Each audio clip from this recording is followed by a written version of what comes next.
ഞാനൊരു ഫാർമസിസ്റ്റാണ്. ഒരുപാട് സത്യം പറയാം, ഇപ്പോഴത്തെ മക്കൾ ഏത് ഗതിയിലേക്കാണ് പോകുന്നതെന്ന് പോലും എനിക്ക് തിരിച്ചറിയാൻ പറ്റുന്നില്ല. ചെറിയ മക്കൾ പോലും യൂസ് ചെയ്യാണ് ലഹരി. സ്കൂൾ കുട്ടികൾ, ഞാൻ ഫാർമസിസ്റ്റ് ആയതുകൊണ്ട് തന്നെ എനിക്കറിയാം, എൻ്റെ അടുത്ത് ഒരുപാട് അനുഭവങ്ങളുണ്ട്. സ്കൂളിൽ എൻ്റെ അടുത്ത് ഷോപ്പിൽ വന്നിട്ട് ലഹരി മെഡിസിൻ്റെ പേര് കംപ്ലീറ്റ് അവർക്കറിയാം. ഇത് ഡൈസിപ്പാം, നൈട്രാസിപ്പാം എന്നൊക്കെ പറഞ്ഞ് എൻ്റെ അടുത്ത് ചോദിച്ചു. ഞാൻ ഇല്ല എന്ന് പറഞ്ഞപ്പോഴേക്കും വയലൻ്റായി അവൻ. വയലൻ്റായി അവിടെയുള്ള പാത്രം, ഞങ്ങൾ ഡബ്ബികളൊക്കെ ഉണ്ട്, വിക്സ് മുട്ടായി അതൊക്കെ ഇട്ട് വെച്ചത്, അതൊക്കെ എടുത്ത് വലിച്ചെറിഞ്ഞ് നിന്നെ ഞാൻ കണ്ടോളാന്ന് പറഞ്ഞ് എനിക്ക് ഒരുപാട് ഭീഷണിയൊക്കെ ആയിട്ടാണ് അവൻ പോയത്. അതേപോലെ ഞാൻ പറയാം, എങ്ങനെയാണ് ഇപ്പോഴത്തെ മക്കൾക്ക് അച്ഛൻ്റെ അമ്മേൻ്റെയും വില അറിയില്ല. ഇപ്പോൾ കണ്ടില്ലേ, ഇന്നലെ തന്നെ ന്യൂസ് കണ്ടില്ലേ, എത്ര പേരെ അവൻ കൊന്നൊടുക്കിയത്. അവന് ഒരു പശ്ചാത്താപവും ഇല്ല.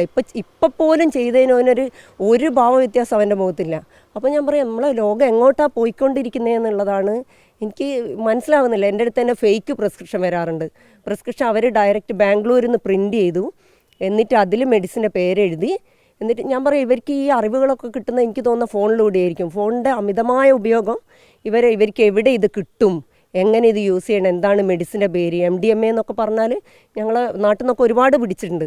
ഞാൻ പറയും, മക്കളാണ് ഇതിൽ പെടുന്നത്, പ്രായമുള്ളവർ അധികം കണ്ടിട്ടില്ല. ഞാൻ പറയും, മക്കൾ വേറെ ഏതോ ഒരു ലോകത്തേക്ക് എത്തിപ്പോവുക. നമ്മൾ പോലും തിരിച്ചറിയാത്ത ഒരു ലോകത്താണ് അവരെത്തുന്നത്. ബന്ധങ്ങളെ വില അറിയുന്നില്ല.